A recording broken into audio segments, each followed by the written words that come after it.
দিন মানুষ যে হারে ড্রাগন ফল খাইতেছে, এই ড্রাগন ফল খাইলে যেমন শরীরের উপকার আছে তেমন ক্ষতিও আছে। আগে আমার ড্রাগন ফল খুব পছন্দের একটি ফল ছিল, আর সেই পছন্দ থেকেই ছাদ বাগান করছিলাম। আর ছাদ বাগান যখনই আমি করলাম তখন বুঝতে পারলাম যে এই ড্রাগন ফলের যেমন উপকার আছে তেমন ক্ষতিও আছে।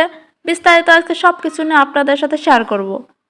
প্রথমে ড্রাগন ফলের উপকার সম্পর্কে আপনাদের সাথে শেয়ার করব।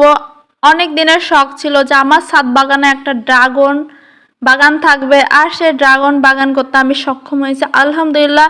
এবছর অনেকগুলো ড্রাগন ফল ধরছে, প্রায় 15 থেকে 16টা ড্রাগন ফলই ধরছে। আর একটা বালতিতে লাগানো না, কিন্তু 5-6টা বালতিতে আমার ড্রাগন গাছ লাগানো, আর 5-6টা বালতিতে 15 থেকে 16টা ড্রাগন ধরছে।